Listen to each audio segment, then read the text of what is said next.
Saudara-saudari yang terkasih, salam sejahtera untuk kita semua. Selamat berjumpa dalam sharing kitab suci ini. Kami keluarga J. Hutapea, Borusi Hombing, dari Paroki Santo Fransiskus Assisi Jalan Medan. Pada kesempatan ini kami akan berbagi kesan dan pesan yang kami peroleh dari bacaan Injil hari ini, Sabtu 18 September 2021.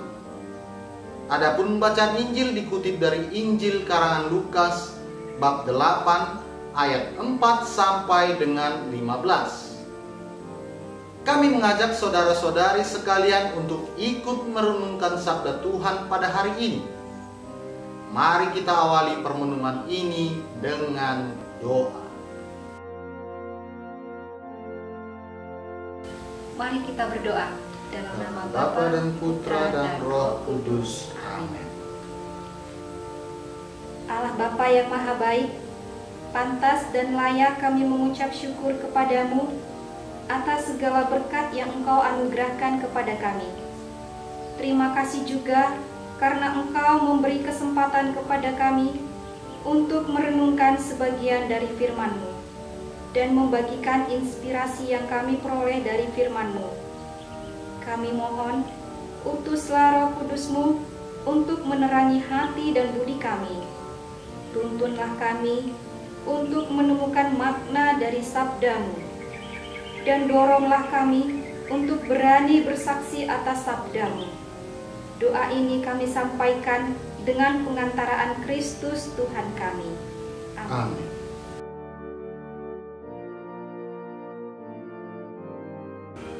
Saudara-saudari yang terkasih, sekarang mari kita membuka hati dan budi kita untuk mendengarkan sabda Tuhan.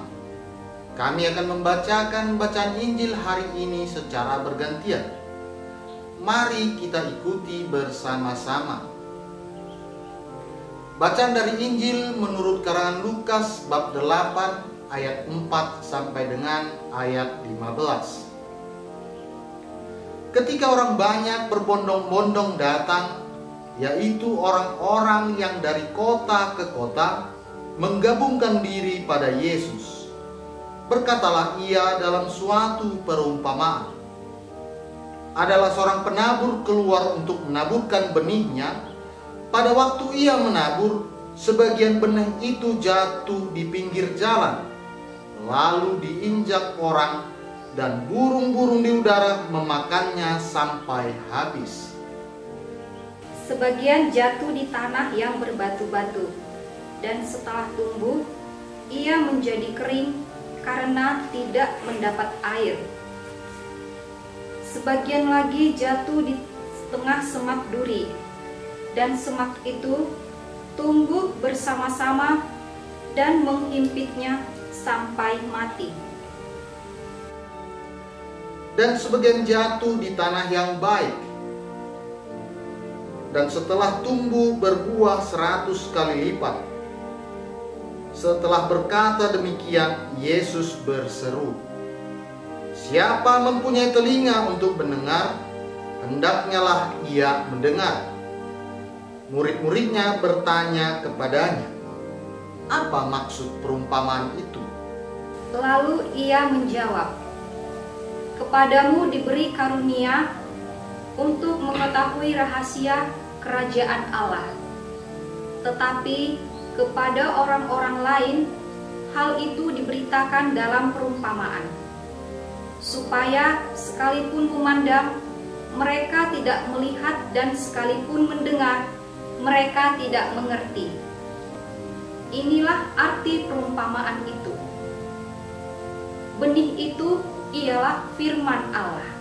Yang jatuh di pinggir jalan itu ialah orang yang telah mendengarnya.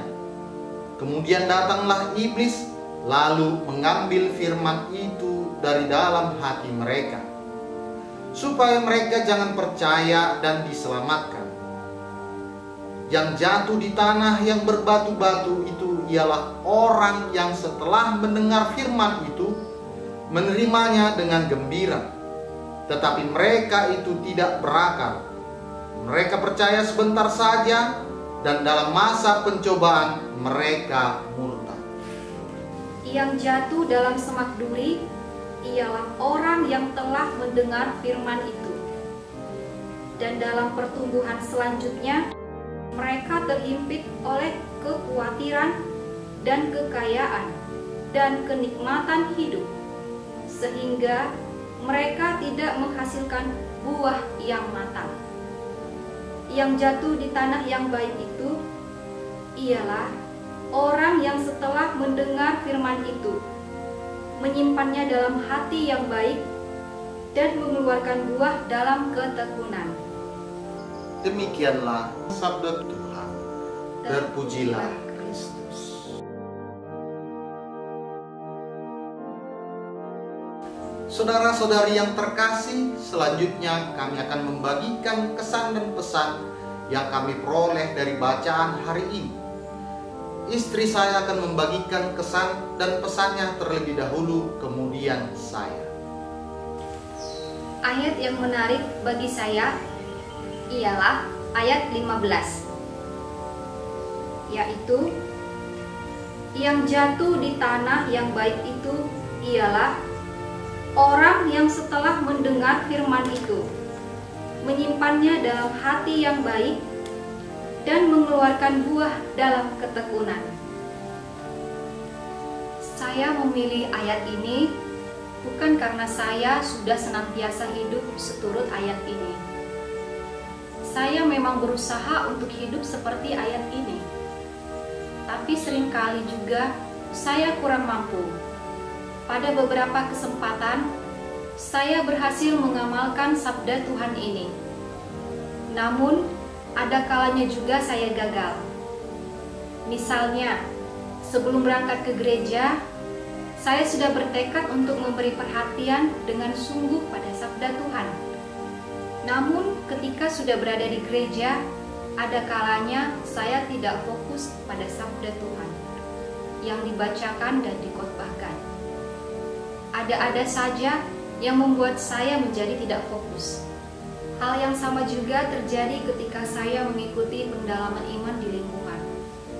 Di rumah, ketika saya membaca kitab suci, saya bertekad untuk melakukan pesannya. Namun, boro-boro melakukan pesannya. Apa yang saya baca pun ada kalanya tidak saya ingat lagi. Ayat ini menegaskan kepada saya tentang pentingnya sabda Tuhan dalam hidup.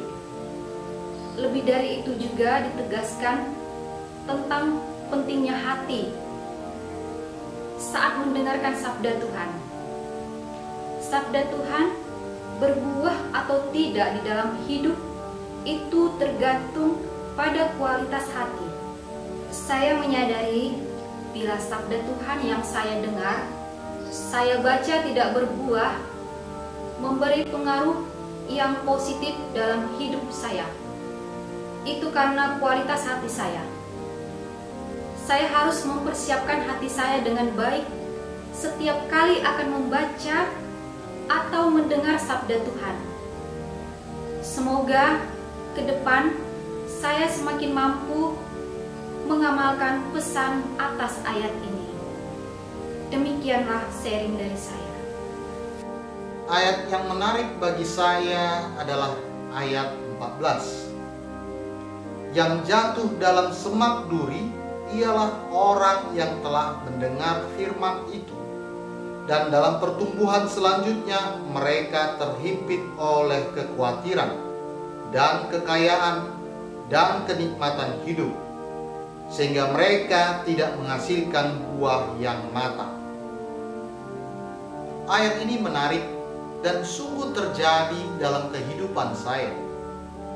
Dalam banyak kesempatan saya telah mendengar sabda Tuhan di gereja, di lingkungan, di rumah, di tempat arisan, dan di beberapa tempat lainnya. Kalau saya hitung-hitung, rasanya sudah lumayan banyak sabda Tuhan yang saya dengar.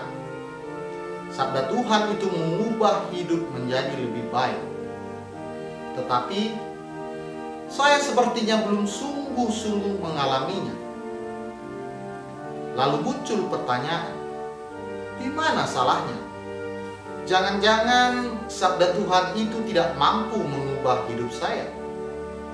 Atau jangan-jangan masalahnya ada di saya sendiri? Pada akhirnya saya menyadari bahwa masalahnya memang ada pada saya. Ketika baru mendengar sabda Tuhan, saya manggut-manggut dan sungguh kagum dengan sabda Tuhan. Saya mencobakan untuk mengamalkannya, namun dalam perjalanan kemudian saya kurang tekun pada sabda Tuhan itu. Apa yang membuat saya kurang tekun? Saya terlalu khawatir akan banyak hal, akan hari esok, akan kebutuhan hidup. Saya juga terlalu fokus pada pencarian harta kekayaan. Saya terlalu memikirkan hidup duniawi, lupa pada hidup rohani. Inilah yang membuat saya menjadi kurang mengindahkan sabda Tuhan yang pernah saya dengar. Saya harus menjadikan sabda Tuhan menjadi sesuatu yang sangat penting, berharga, dan melebihi segalanya. Dari Tuhan saya memperoleh keselamatan dan kebahagiaan. Itu akan saya terima bila saya mengindahkan sabda Tuhan. Demikianlah yang bisa saya bagikan. Saudara-saudari yang terkasih, kami sudah membagikan kesan dan pesan kami. Sebagai kesimpulan dari sharing kami ini, yang dapat kita laksanakan adalah, mari kita senantiasa mempersiapkan hati kita dengan baik.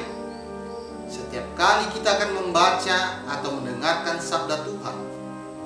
Jika hati kita baik, maka sabda Tuhan akan tinggal di dalam hati kita dan menghasilkan buah. Selanjutnya, mari kita menjadikan sabda Tuhan sebagai sesuatu yang sangat bernilai, sangat berharga, melebihi hal-hal lainnya. Jika kita mendengar sabda Tuhan dan melaksanakannya, maka kita akan mengalami keselamatan. Demikianlah yang menjadi pesan atas bacaan hari ini menurut kami. Agar kita dimampukan untuk melaksanakan sabda Tuhan ini, mari kita memohon kekuatan dari Roh Kudus. Mari kita berdoa. Ya Allah yang Maha Baik, terima kasih atas sabda-Mu yang boleh kami renungkan hari ini. Melalui sabda-Mu, Engkau mengajari kami untuk membuka hati terhadap sabda-Mu.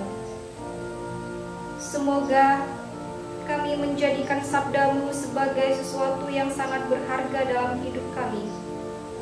Dan semoga kami berusaha untuk mengamalkan sabda-Mu di dalam hidup kami. Terima kasih atas kesempatan yang Engkau berikan kepada kami untuk berbagi atas sabda-Mu.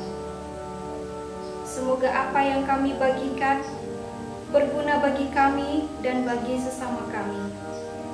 Berkati kami senantiasa ya Tuhan. Doa ini kami sampaikan dengan pengantaraan Kristus Tuhan kami. Amin. Dalam nama Bapa dan Putra dan Roh Kudus. Saudara-saudari yang terkasih, demikianlah sharing dari kami. Terima kasih atas perhatian kita bersama. Salam sehat buat kita semua. Pace Ebe.